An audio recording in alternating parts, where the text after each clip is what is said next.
Senhor Jesus, primeiramente, Senhor, por mais um dia de vida, mais um domingo que o Senhor traz para nós, para cada um de nós, o conhecimento da Tua Palavra, Senhor. Põe no nosso coração, Senhor Jesus querido, a Tua vontade, Senhor, o Teu entender, Senhor Jesus, e a luz da Tua Palavra, Senhor, sobre as nossas vidas. Amém, Senhor, amém. Pode se sentar, irmãos. A irmã Sema deixou uma pergunta semana passada.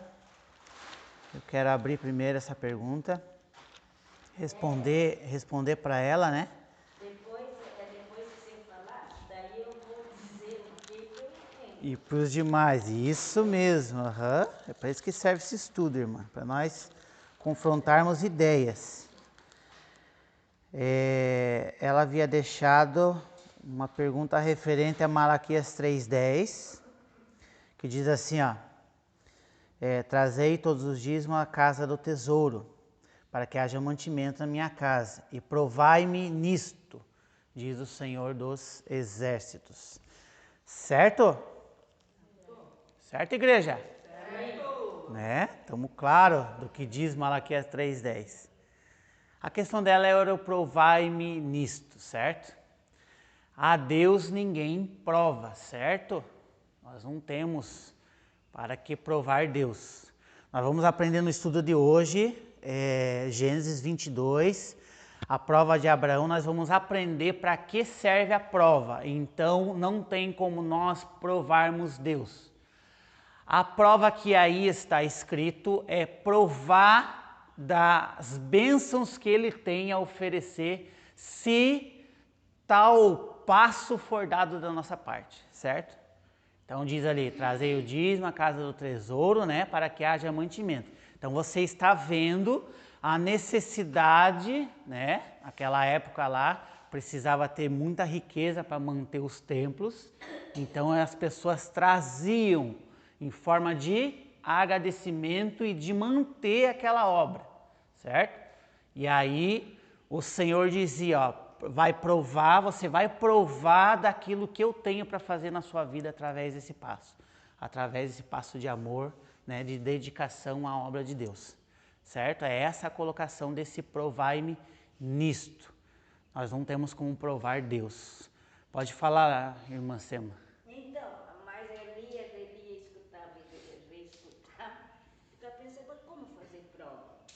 Então eu vou dar, mas vou dizer, ó Deus, eu estou dando aí, mas... Agora faz a tua parte comigo. Isso que entendi, sabe? Toda a vida eu entendi isso, mas nunca perguntei isso para ninguém. É para você a primeira pessoa que eu estou perguntando. Nem para os meus melhores amigos, nem para o meu filho, que, né? Nunca perguntei, mas vinha mais que prova. Então vou dizer, ó, tá aqui, mas você vai me dar lá. Era isso que eu entendia. Agora faz sua parte, né? Na verdade, o único que tem esse direito de fazer isso, né, e dar a sua parte agora, é Deus. Deus, ele dá o seu passo, né?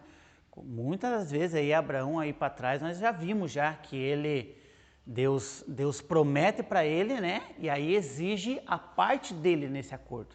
Mas nós não temos como nós darmos alguma coisa a Deus e exigir algo. Por quê? Porque Deus não depende de ninguém. Nós falamos disso já essa semana, né? Na mensagem. Eu falei disso essa semana, que Deus não depende de nada de ninguém. Ele é autossuficiente, né? Então nós temos que entender que nós não estamos entregando nada a Ele. Nós fazemos na obra, e nós vamos entender hoje, no estudo de hoje, que é para justificação nossa. Então, tudo que nós fazemos é para nós nos aproximarmos, nos justificarmos diante de Deus, certo? Porque nós não temos direito de nada. E é isso aí mesmo, irmã Sema. Pode aplicar as perguntas aí. Eu não vou mentir, eu gosto de ver o Raul Gil, porque vai aqueles meninos que cantam gospel lá, né? Tem muito. Aí onde o Raul Gil falou uma coisa que fiquei com aquilo que é certo mesmo. Que ele ofereceu 30 mil para o menino gospel lá, e ele disse que não queria, né? Que ele queria votar.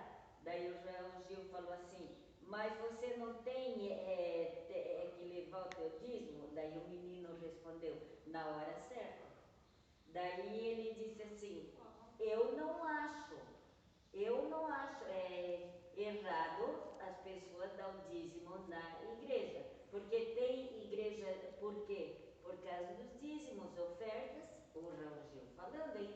Então, ele falou, tem muita gente que diz que é para o pastor comprar carro, para o pastor ir para a praia, blá, blá, blá, blá. Ele falou, mas não, como é que vai manter uma igreja aberta se não for com os fiéis? Então, ele ainda falou, tem muita gente que falou muita besteira sobre isso. Falam, não entendem, né? Ele falou, eu dou o meu dízimo. As pessoas Ele não... não é evangélico, né? Mas ele dá o dízimo dele. As pessoas não entendem, né, para que serve, né? E aí usam de desculpa, né? Ele preserva bastante isso daí, né? Ele tem esse conceito bem forte a respeito do povo evangélico, ele ajuda muito, né? Então ele tem essa missão dele aí muito bacana da parte dele, né? Só que as pessoas não entendem. Às vezes, na verdade, irmã Sema, é desculpa para não fazer aquilo, né? A qual Deus tem proposto, né? Não é uma ordem, mas é uma proposta de Deus para que nós sejamos forjados, porque o dízimo não tem efeito nenhum diante da obra, certo? Se você não paga o seu dízimo, eu acredito que Deus levanta alguém para abençoar a obra dele quando ele quer que seja feita, certo? Então, Deus quer manter uma obra, Deus levanta uma outra pessoa. Não precisa você na obrigatoriedade. Isso vai acontecer como? Você dá por livre e espontânea vontade e isso tem uma função dentro de você. Tem uma função dentro da sua vida, dentro da sua casa. Certo? O meu ex-marido, eu sempre fui para a igreja e ele não, né? Aí quando chegava dia do meu pagamento, assim, que eu ia para a igreja, ele dizia, já vai, otária, lá levar... Meu Deus do céu. Tudo de carro, para não sujar o pezinho de lama e os otários tudo a pé atrás. Tudo na chuva. E nem vou fazer o gesto que ele fazia, né? Pode falar. A questão não é uma obrigatoriedade, né? Mas o princípio, a nós mesmos a cumprir com o Senhor, né? Porque na Bíblia ele fala, trazei todos os dízimos, né? Não tá falando assim, se você quiser, não. A gente lê aqui, a gente tem que ter ciência do que Deus está mandando. Foi usar uma pessoa para escrever, não foi qualquer pessoa aleatória que escreveu a Bíblia. Então aqui ele fala, trazei todos os dízimos e fazei prova de mim. A questão da prova uma moeda de troca, não é assim que o Senhor quer que nós ofertamos. O Senhor quer que nós ofertamos de coração. É igual fala lá da oferta da viúva, né? Que ela deu tudo que ela tinha. Muitas pessoas ricas foram lá. Os outros estavam pondo lá e mostrando, né, o nível. Assim, as pessoas depositavam lá o que sobravam. Era muito dinheiro. Mas a viúva, ela ofertou tudo que tinha. A questão não foi que ela ofertou para receber tudo que tinha, entendeu? Ela ofertou de coração. Por amor, né? A prova foi o amor dela, a confiança. Eu acho que é isso que quer estabelecer, né? A nossa devoção a Deus, esse comprometimento. Aqui quando a gente fala tirar sempre a primeira parte, não é tirar o que sobra, é você receber e você tirar os seus 10%, quanto Deus toca no teu coração. 10% ele é bíblico, a décima parte, né? Décima parte. Entendeu? É bíblico, mas é tocado no coração. Não adianta você tirar lá os 50% do teu salário e você esperando Deus, eu vou dar isso daqui pra você e eu tenho isso pra pagar, ou deixar de pagar uma conta pra dar ali achando que Deus vai suprir. Não, quem fez a conta foi você, não foi Deus. Na verdade, A teologia da prosperidade prega isso. Você faz um propósito, né? E aí você, às vezes tem pessoas que se endividam para cumprir um propósito na intenção já de que Deus devolva aquilo numa porcentagem maior. No caso, vamos lá, eu recebo R$1.000, dou 10%, dou R$100, mas fiz 1.500 e falo assim, Senhor, na tua mão. Agora me ajuda, né? O meu princípio é aquilo, fazer prova de mim, é naquela parte do amor, da fidelidade, né? É aquilo que Felipe trouxe aqui. Não adianta você trazer os 10% E aí você não tratar de uma forma com cuidado também os 90 que cabe a você, que está na tua mão, né? Aí você usa de qualquer jeito, né? Extrapola nas tuas contas, daí não adianta nada. Vai viver em conflito, não adianta nada, né? Tem aquela parte da essa observa, que é de Deus, né? Separar, né, aquilo que é de Deus, né, entendeu? Mas tem que ser de coração, tem que ser de boa vontade, tem que ser por amor. É porque as ofertas A obra. aqui na Bíblia, elas eram escolhidas os melhores. Naquela época eram os cordeiros, assim, eram sempre os primeiros, sem mancha, sem... Então, assim, nós já temos um princípio. É dar o melhor O possível, melhor, não é dar o que sobra. não é o que Eles não sobra. pegavam lá daquela ovelhinha lá que já não dava mais valor, daquele... Né? Não, era o melhor. O mirradinho, aquele que não vai vingar. Exato, entendeu? Então, assim, é nesse sentido que nós temos que mergulhar nessa parte de dízimos e oferta. Deus, ele não quer a nossa sobra. Ele quer a nossa fidelidade, a nossa devoção, o nosso coração. Ele não se importa com o dinheiro porque ele não faz uso do dinheiro. É verdade. Quem faz uso do dinheiro é a obra do Senhor. Mas é isso aí que eu sempre pensei. Hoje eu ganho um pouco, mas quando eu ganhava muito, eu nunca pensei, mas não. Eu dava aquilo que era certo. Esse cuidado eu sempre tive. Muito bacana, irmã. Vamos tocar lá? Gênesis 22, verso 1 em diante, né? Não vamos fazer aqui uma leitura, mas nós vamos agora dar continuidade, né? Aquilo que vocês provavelmente, eu espero que vocês estejam sempre lendo com antecedência, certo? Vamos abordar aqui um ponto bem importante que cabe dentro disso que nós acabamos de discutir, que é essa parte de prova, né? Deus, ele jamais, ele provará alguém, né? Na intenção de quê? De derrubá-lo, na intenção, nessa espera, Deus não espera isso de nós, que nós venhamos ser tentados, ser provados a ponto de haver uma queda, né? De falharmos, não. A prova, ela vem, quando ela realmente é uma prova de Deus, é algo para autenticar nós como servo, como serva de Deus, certo? Vem como uma autenticidade. Você pode ver a referência de prova, que é dado a referência como fogo, sobre o ouro, que é a referência de nós sendo provado, certo? O ouro, ele é exposto ao fogo, para que dele saiam todas as impurezas e fique genuinamente somente o ouro, a peça preciosa, né? O minério precioso que é o ouro. E é através do fogo que isso é feito, certo? Essa referência a Bíblia usa muito, né? A respeito do ouro sendo queimado, sendo exposto ao fogo. E assim é a prova para nós. Nós temos que entender que essa prova que Abraão passou não foi para supostamente derrubar ele, fazer ele falhar, fazer ele se equivocar, não. Foi para que ele pudesse ter uma posição genuína diante de Deus. E nós vamos ver isso mais para frente aí, a respeito de umas leituras no Novo Testamento que falam a respeito dele se justificar dentro dessa posição. Para isso que nós temos que entender que serve a prova, a aprovação de Deus, certo? Mas nós temos que ter um tino bem fino a respeito do que é prova e do que é uma ocasião, uma situação que eu criei, certo? Certo, igreja? Certo.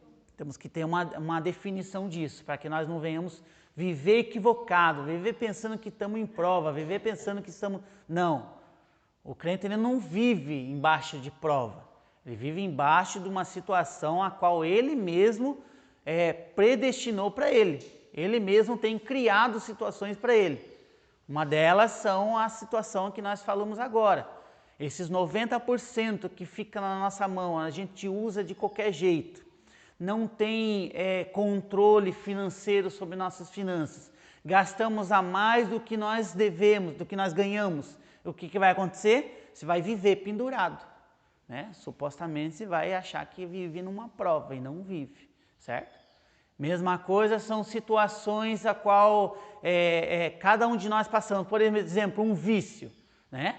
Se eu me expus ao vício na minha vida antes de conhecer a Cristo, quando eu tiver com Cristo, o que eu vou passar? Eu vou viver dentro de um pendor, certo? Se eu não me cuidar, eu arrisco eu cair nessa mesma situação. Isso é prova? Não.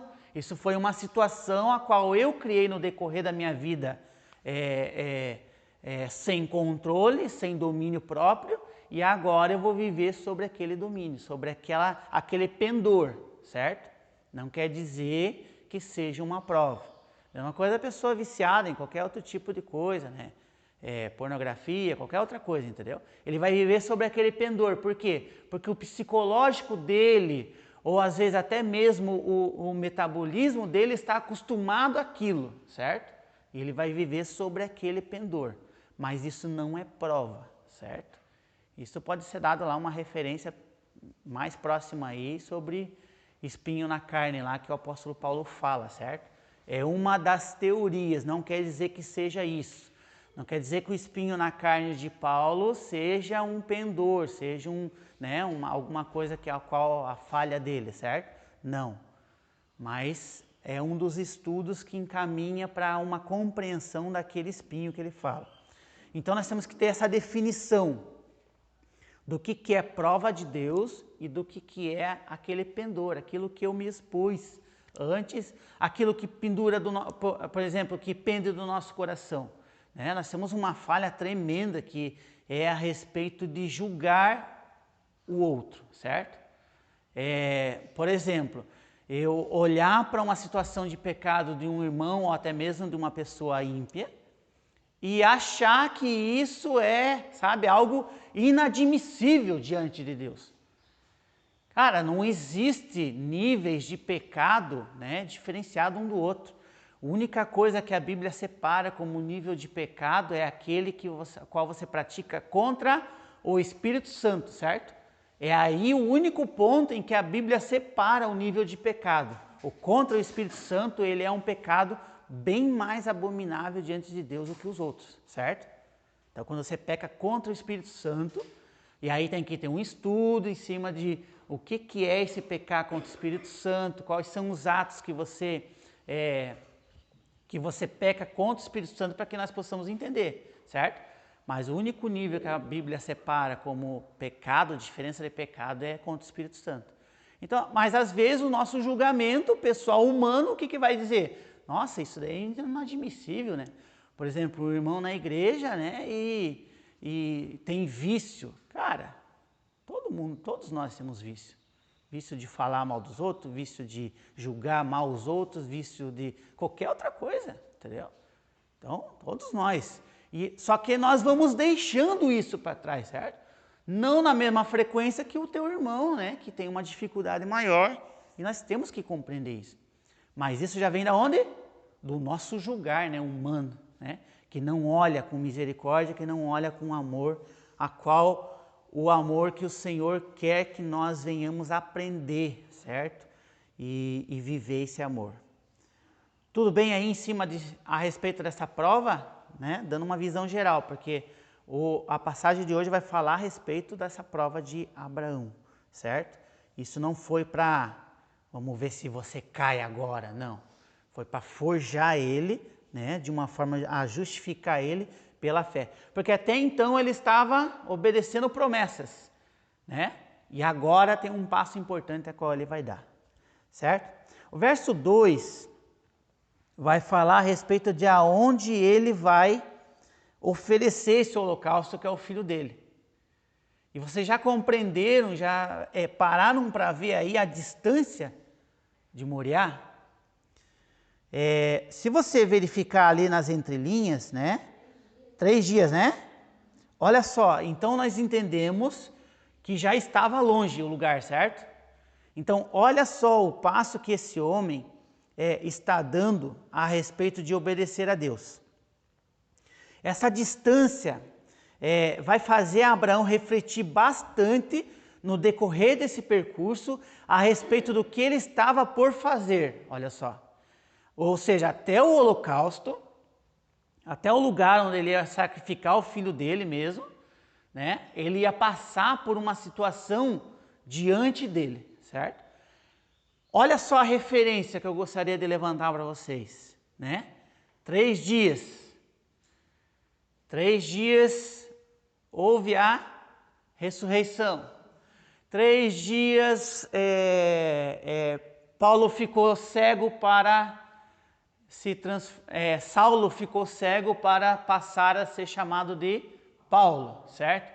Quem mais? É uma referência de 3 dias aí. Quem que pode dar? Quem que lembra alguma coisa que tem uma conotação de 3 dias? Uma referência bíblica, um acontecimento. Alguém lembra de mais alguma coisa? Eu lembrei de 2 já, hein? Os 2 mais fácil, né? Tá na cara, né? Consegue entender essa referência de 3 dias? Pô, 3 dias para ressuscitar Cristo, né? Por que esperar 3 dias? Né? Ele falou lá, derrubar esse templo aí, eu levanto ele em 3 dias, né? O que é? Uma espera do que viria, certo? Aqui está Abraão à espera do que viria também, certo? Ele estava caminhando, estava longe. Isso ia fazer ele refletir a respeito do quê? Por que, Deus, que você vai fazer isso comigo? Por que, Deus, que você vai tirar o meu filho que foi tão prometido, né? Aquele a qual trouxe riso, né? Como nós pudemos ver na semana passada, a referência do nome dele a respeito de riso, de alegria, né? Por que, Deus? O que eu fiz de errado, ele pode ter pensado, né? O que eu fiz de errado, Senhor? Para o Senhor me punir desse jeito, né? Olhar por um lado de punição. São inúmeras as situações, os questionamentos que poderia passar na cabeça dele, nesse decorrer até lá, certo? Então nós temos que ver bem, parar para olhar a posição de Abraão aqui, diante do que ele estava prestes a fazer, né?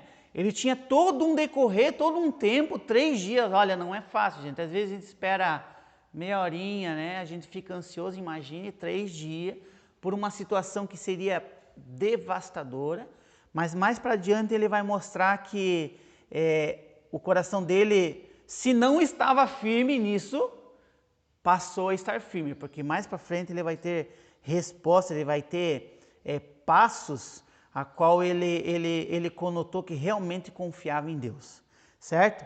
Se nós formos caminhando um pouquinho mais para frente, do verso 3 até o verso 8, nós vamos ver toda o acontecido dessa situação, né? Tudo que se desdobra, né? Eu queria destacar aqui essa disposição de Abraão em obedecer, olha só, a Deus. Primeiro, ele se levanta cedo, certo? Então, essa visão, essa ordem de Deus já ocorreu no dia anterior, provavelmente de noite, certo? Provavelmente ao finalizar do dia. Na madrugada seguinte que ele já começou a se preparar. Ou seja, já cedo ele já se prepara. Olha só. Primeira, a disposição dele. Quantos de nós, quando Deus pede algo, quando Deus espera algo de nós deixamos para um fiozinho da última hora, para executar ou às vezes até mais tarde, né? Talvez nós nessa posição aqui, nós levantaríamos um pouquinho mais tarde, né? Eu não tenho tanta pressa de sacrificar o meu filho em holocausto. Né? O dia já levar para fazer isso, que ele queria, tipo, daria os melhores momentos ao filho sabendo que ia sacrificar. Entendeu? Tipo, não, Senhor, eu posso, né, ofertar, trazer ele o melhor dia primeiro, para depois ir fazer isso. Mas a disposição dele já em obedecer, já mostrou aí por causa da madrugada, certo? Aí lá, o que ele provê lá depois? Lenha. Depois ele provê fogo. Depois ele provê o cutelo, que é a faca, certo? Quantas passagens está cutelo? Cutelo escrito lá. Todas elas? Alguém tem a faca? Cutelo, né? Cutelo é a faca, né? Hã? Cutelo. Cutelo lá também, Elisângela. Faca? Tá vendo lá? Uma tradução mais nova, que é a da Elisângela lá, ele traz a faca, certo? Dudu, que está escrito lá, Dudu? Faca, né? Tá vendo? Certo? Cutelo é uma faca especial para, né, o sacrifício, né? É uma faca provavelmente aí bem afiada. As pessoas se faziam, acho que por isso já, tipo, hoje a faca é industrializada, já vem Hoje foi dado um nome a mais até. Provavelmente não tinha, tipo, uma faca igual a outra. Provavelmente era uma faca especial para sacrifício. Porque desde lá, de Adão e Eva, né, dos primeiros filhos de Adão e Eva ali, aquela linha, já vinham sacrificando já a Deus, né? Trazendo essa posição aí de... Em muitas regiões, o cutelo quer dizer um novilho. né? Eu confundia muito com um cutelo com um novilho. Um novilho. Isso. Seja ovelha, carneiro, mas era um... A irmã é da minha linha, que eu pensava que cutelo era o novilho, entendeu? E aí, por isso, essa referência que nós temos que estudar a palavra, ver nomes. Se você encontrar, eu sugiro, se você encontrar uma palavra que você não conhece na Bíblia, abra o Google e escreva ela. A primeira colocação vai ser uma colocação de dicionário. Aí você pode ter uma visão maior a respeito da palavra. Se você for mais a fundo, tem dicionários bíblicos específicos que vai trazer a referência daquela palavra tanto em hebraico, quanto o significado dela na região e aí depois para nós, certo? Uma tradução mais próxima do que da referência da palavra, certo? Porque se você só escrever a palavra no Google, o que vai acontecer? Vai dar uma referência de dicionário. O dicionário é algo novo, né? Dicionário não é algo antigo. O dicionário que nós usamos é algo novo, certo? Então, se você procurar por um dicionário, eu não vou lembrar os nomes agora, mas tem uns dicionários que são próprios bíblicos. O que acontece? Aí você pode procurar essa referência bíblica no próprio Google, ele vai trazer uma tradução de lá da raiz, o que significava lá e o que supostamente significa para nós hoje, certo? E uma coisa que eu queria que vocês pudessem vislumbrar aí diante disso, é que ele preparou tudo, né? Ele separou os servos, ele separou o jumento para levar essa carga, para caminhar esse tempo todo, né? O menino não ia poder andar, né, com um feixe de lenha nas costas, né? 3 dias, né? Então, eles não iam poder fazer isso. Então, ele providenciou tudo. Então, olha só, quando se trata a respeito de algo que está contra a vontade dele, nós temos que entender que ele poderia ter criado alguns pontos dificultosos, certo? Ele poderia ter esquecido o quê? O fogo, a lenha, né? Hã? Eu acho que o principal seria a faca, né? já começava a fazer o fogo. Como é que ele vai imolar o filho dele sem o instrumento de corte, né? Então ele poderia ter dado o jeitinho dele ali, mas note que já mudou algo em Abraão. Porque lá atrás ele e Sara deram um jeitinho e se envolveram com a serva lá e deu todo aquele problema, né? Para angariar o herdeiro. E agora ele não deu jeitinho nenhum, né? Quando ele passa fome ali, ele desce ao Egito, é ele dando um jeitinho, né? Por causa da fome. O quê? Não esperando a providência de Deus. Porque se Deus tinha uma promessa para ele, por mais que houvesse fome na região onde ele estava, ele não passaria fome. Deus ia prover. Deus não levou, não baixou um anjo lá na caverna lá para dar de comer Elias? Foi essa semana que a gente estava falando da providência de Elias? Que Deus providenciou para ele? Ou seja, Deus ia prover. Mas o que ele faz? Ele dá um jeitinho, desce até o Egito ali e dá todo aquele problema lá, falando que era irmã dele, quase que ela é violada, a esposa dele, né? Estragando, deturpando toda a promessa que Deus tinha para ele, né? Porque Sara não podia ser tocada por outro homem, Sara tinha que ser, né, exclusivamente de Abraão. Então, sabe, é ele sempre dando um jeitinho, mas aquele não deu jeito nenhum. Aquele providenciou tudo para que ele pudesse levar o seu filho. E uma coisa que eu queria destacar aqui, ninguém se perguntou, nossa, mas Abraão ele não questionou o fato de Deus pedir a vida humana até agora? Alguém já questionou isso? Quando eu li, eu questionei uma vez, certo? Quando eu não entendia o porquê, né? Eu questionei. Nossa, mas Se Deus não pede sacrifício humano para trás em nenhum ponto, por que agora ele pediu e o próprio Abraão, que tem referência, que tem proximidade com Deus, não questionou, né? Nossa, mas uma vida humana, Senhor, né? Por quê? Alguém dá uma dica por que isso não foi questionado por Abraão? Não? Quer que eu fale? Querem entender por quê? O povo cananeu, certo? A qual Abraão veio de lá, né? Do povo cananeu, o pai dele eram pagãos, certo?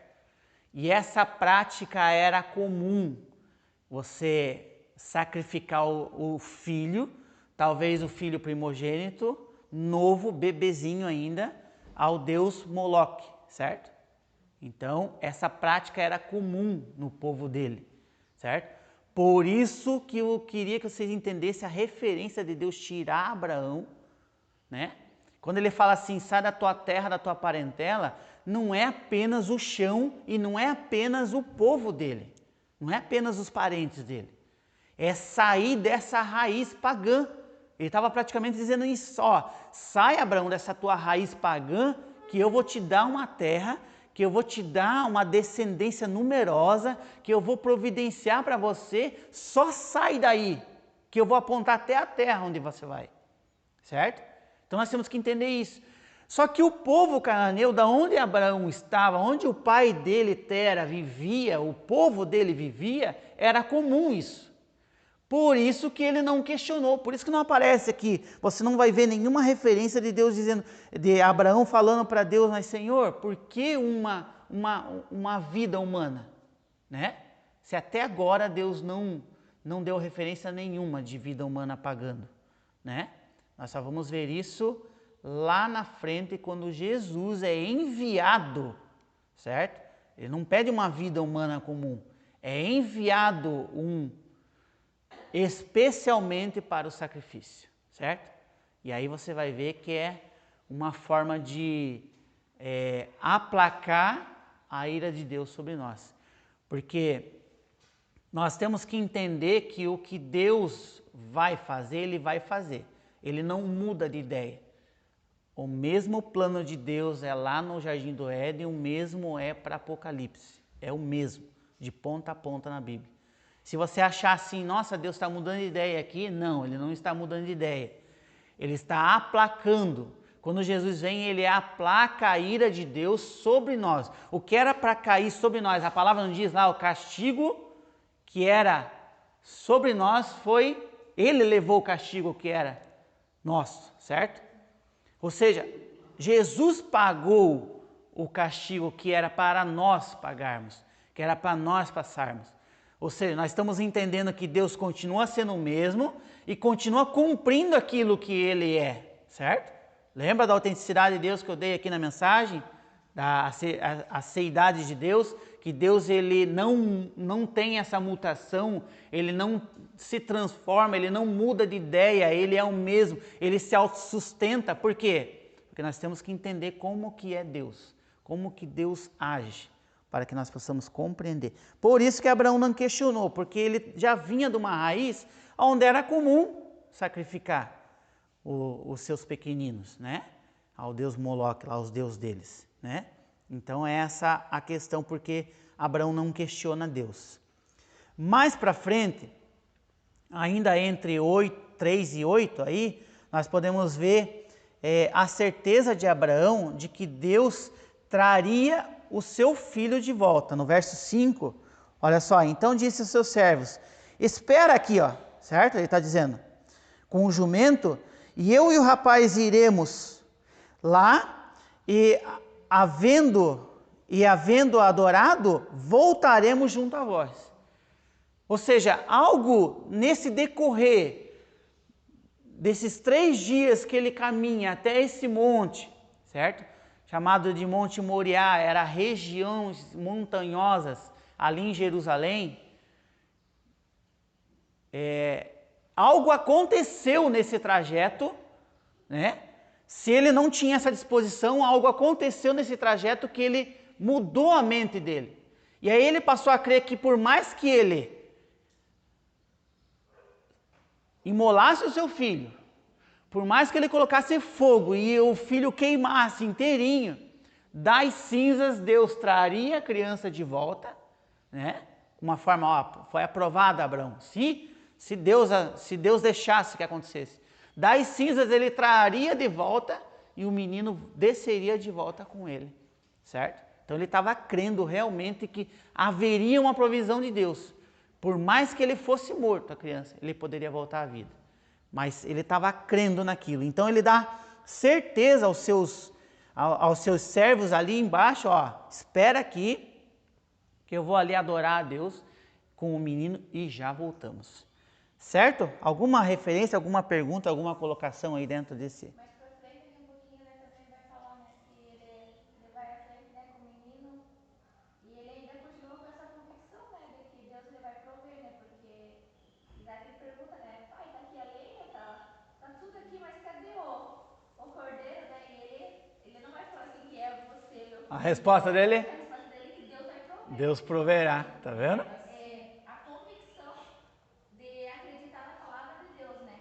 Diferente do nosso ser, do nosso sentimento, do nosso eu humano é acreditar. É isso mesmo. Vai prover. Eu acho que eu vejo assim como o que é improvável para nós, né? E se nós mantermos na convicção de que Deus ele vai prover, ele provê. É essa convicção, é ter a certeza de acreditar no impossível que Deus faz. Tá, Ele passou por filho. tá no verso 8, né? Tá no verso 8. Aham. É a nossa própria, é a nossa próxima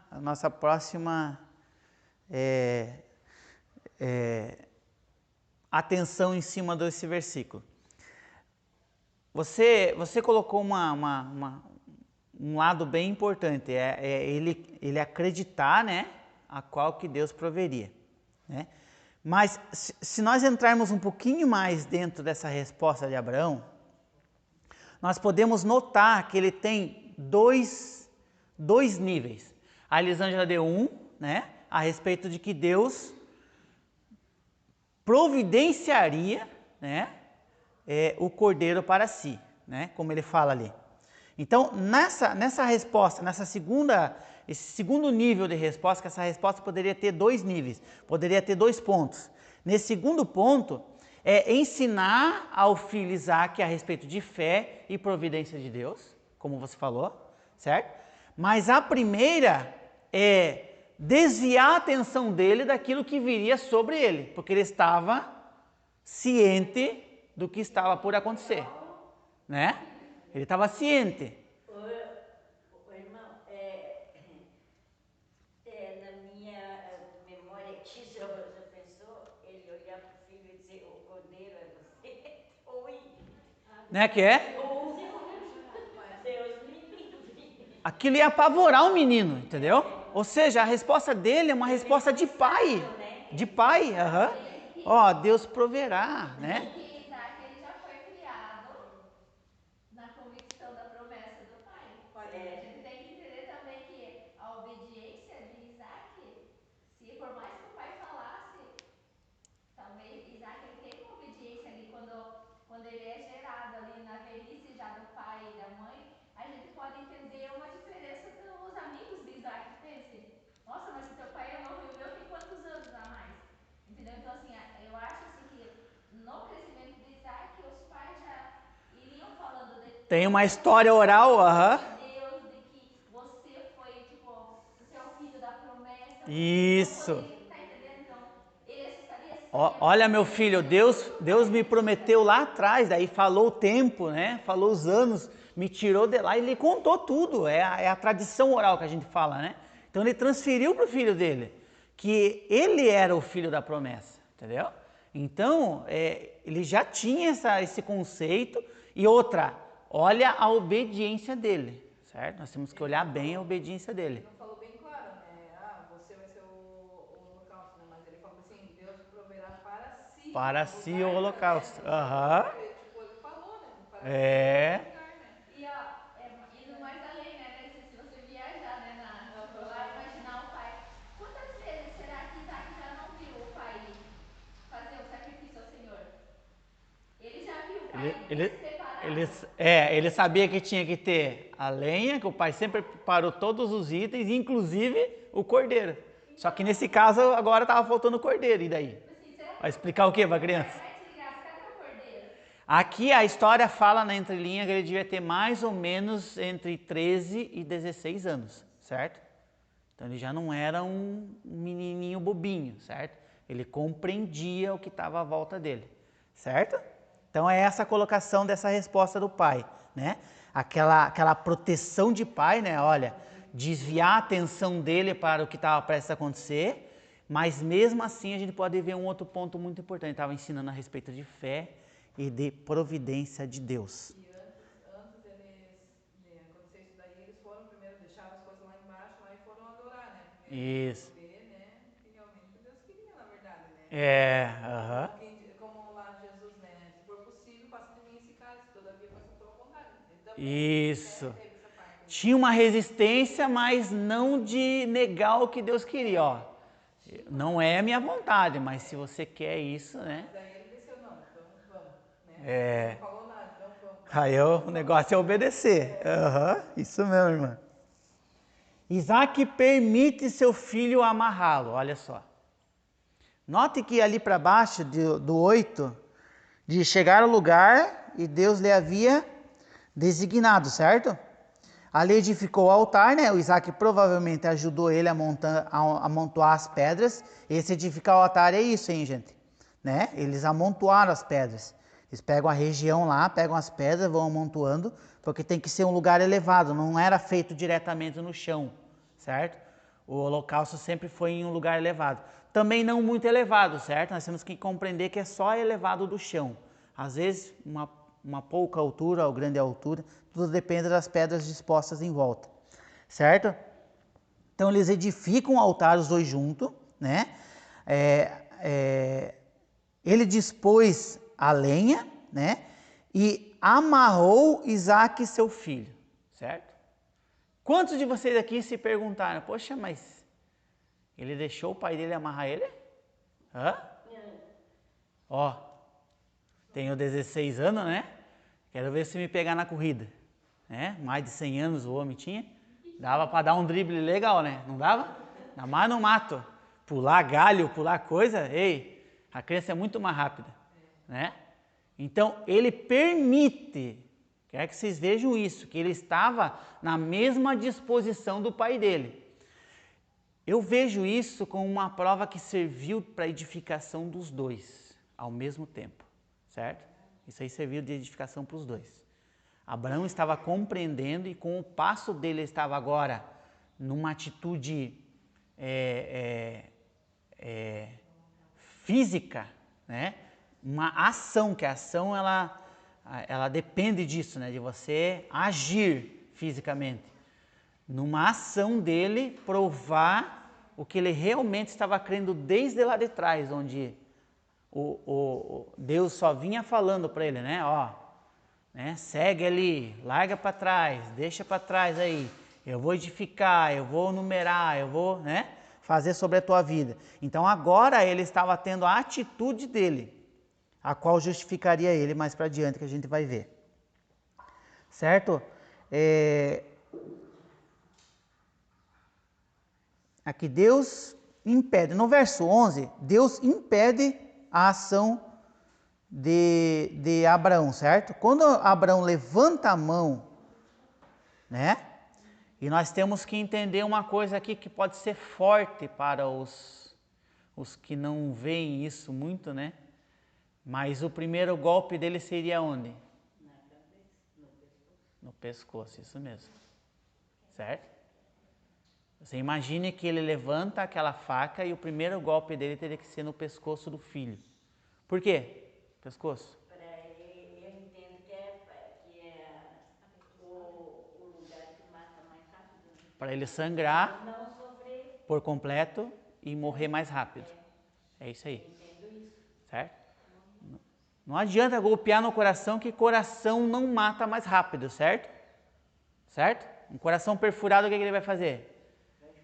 A musculatura vai continuar contraindo e aí ele não tem pressão de sucção para puxar o sangue, mas tem a impressão que quando ele se expande, ele solta o sangue para fora. Então vai ser mais difícil, certo? Vai continuar indo sangue para o cérebro. Quem manda na sua vida é o cérebro, certo? Você pode ficar sem o corpo, mas sem o cérebro você não fica, certo? Quando fala morte cerebral, o que é? Morreu o cérebro. Às vezes seu corpo está todas as funções, diafragma, tudo substituído por máquina, certo? O que eles colocam? Colocam um respirador. O respirador, se ele soprar ar, o que vai fazer? Vai inflar o teu tórax e vai contrair. Ele pode substituir tudo isso. Função renal pode ser substituída, função do coração pode ser substituída. O que não pode ser substituído é a função cerebral, certo? Parou o cérebro, morreu. O golpe no pescoço vai evitar que flua sangue para o cérebro. É questão de minutos. Ele já não sente mais nada, certo? Vai ter espasmo muscular, vai ter reação muscular, mas não sente mais nada, certo? É meio forte, mas nós temos que entender a posição de Abraão diante do que ele ia fazer, certo? Às vezes a gente passa isso aqui muito rápido, lê muito rápido, acontece muito rápido. Nossa, é maravilhoso, acabou ali, você já parou de pensar. Por quê?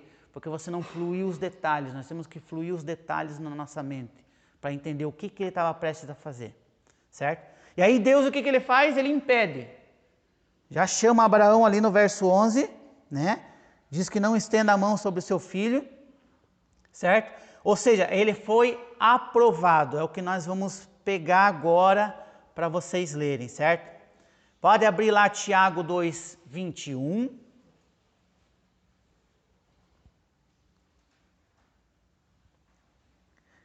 Essa prova serviu para Abraão crescer na fé, e isso o justificou, certo?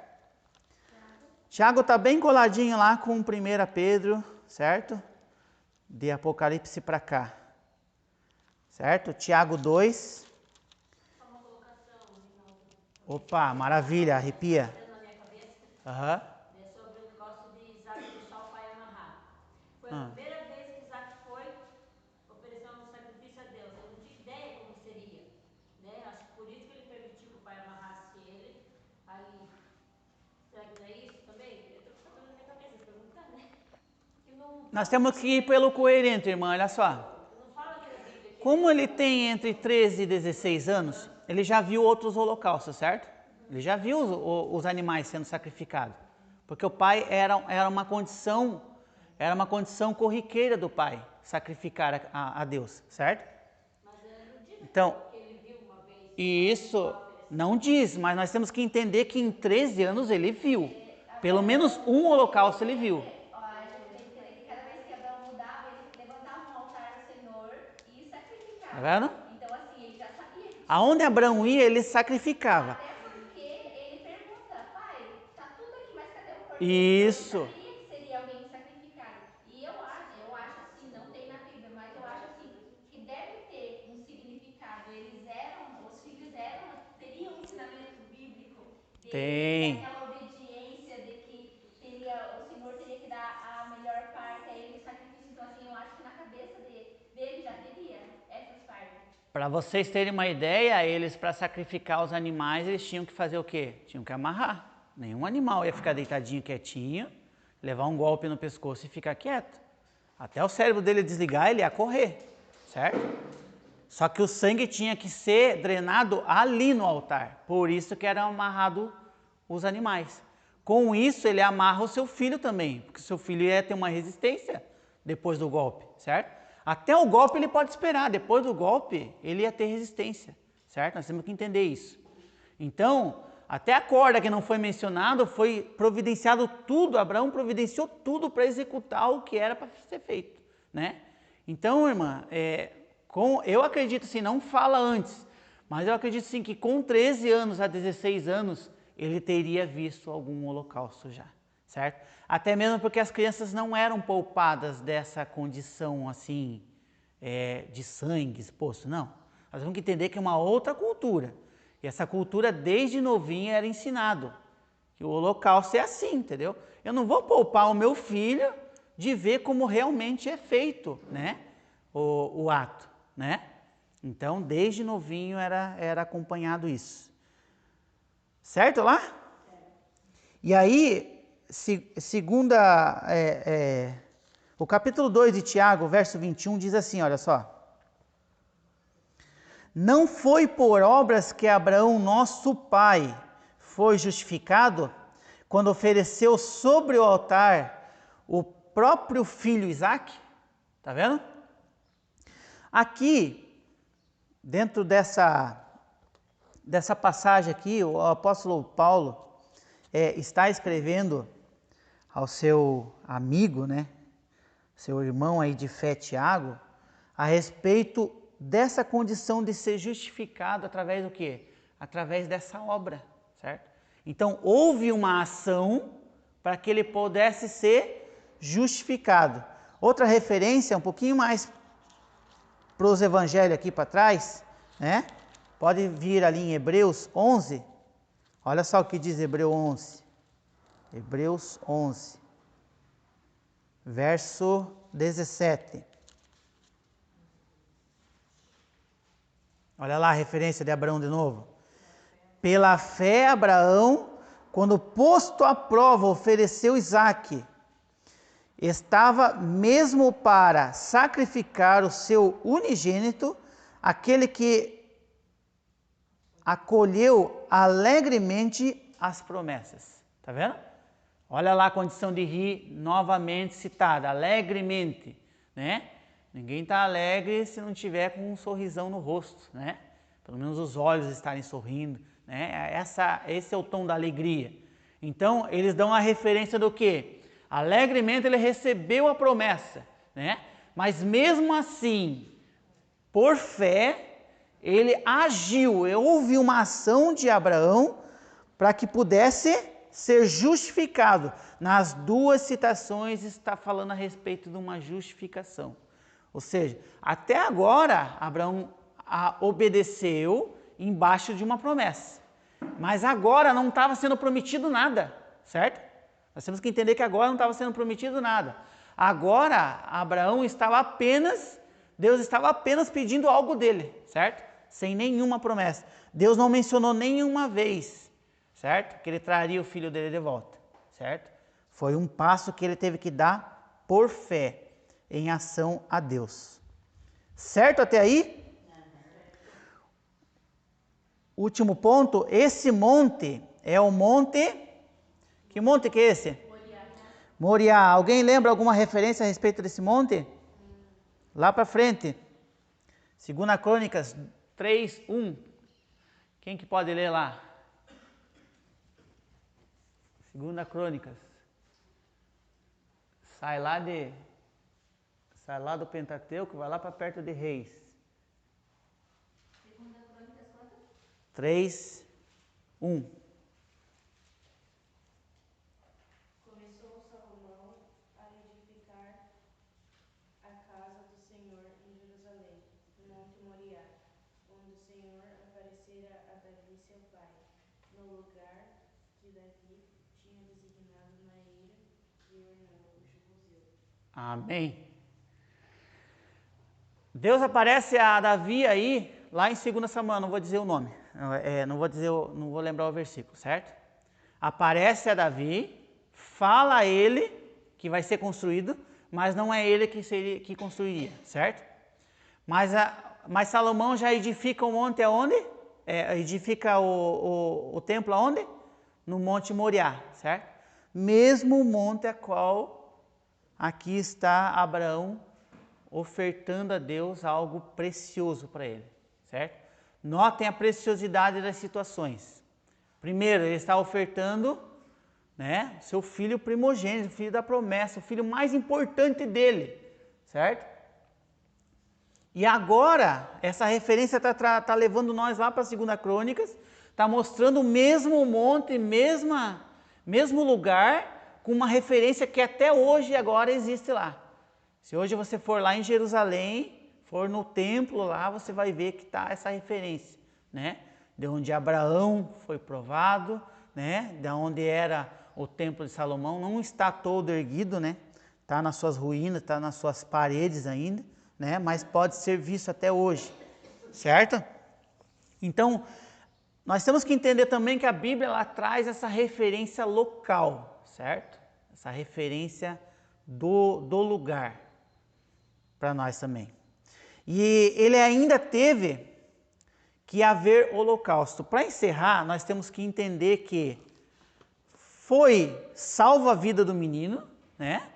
Foi tirado ali da mão de Abraão o menino agora, mas mesmo assim houve o quê? Houve o holocausto. Mesmo assim ainda houve o sacrifício. Por quê?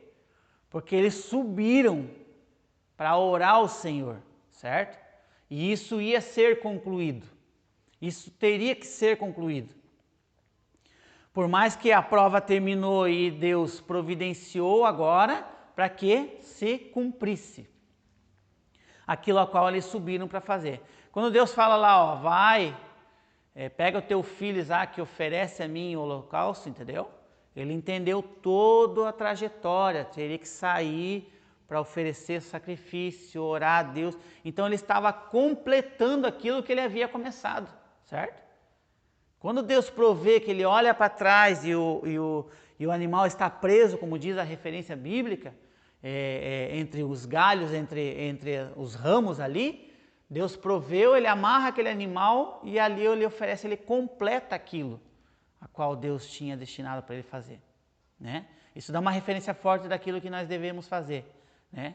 Por mais que esses 3 dias sejam longos, né? Por mais que nós, no meio dessa trajetória, a gente venha questionar centenas de vezes o porquê disso, Senhor. Por que isso está acontecendo? Por que é assim? Por que é tão difícil? Por que cada passo que eu dou, né, está sendo dificultoso? Por quê? Porque nós temos nossa resistência humana, né? Mas nós temos que compreender que aquilo tem que ser concluído, certo? Aquilo que nós começamos tem que ser concluído diante de Deus, certo? Pode falar lá. Eu fico pensando assim, como Sara, né? Tipo, ela é mãe, né? Como ela ia deixar Abraão levar o filho dela?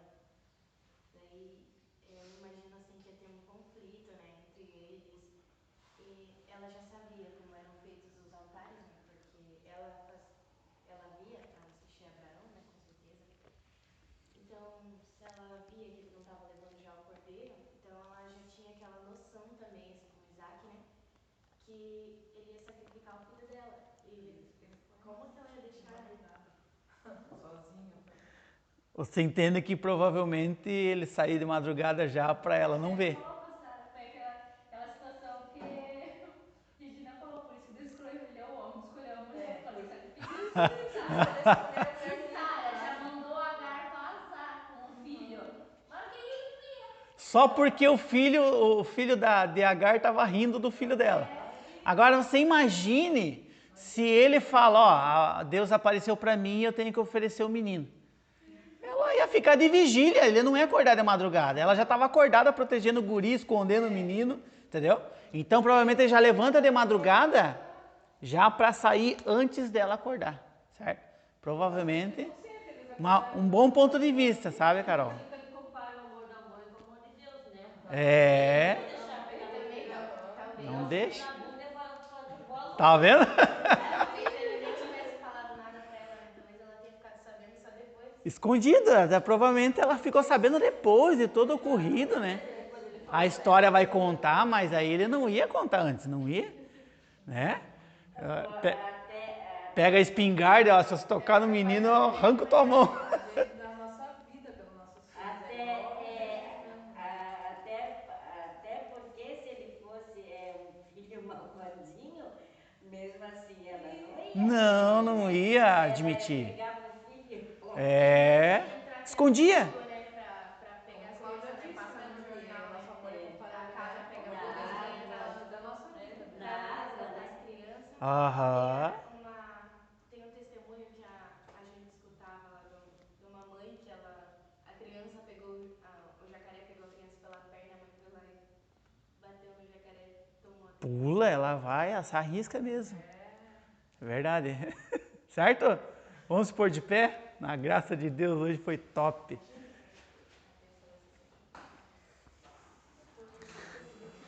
Vocês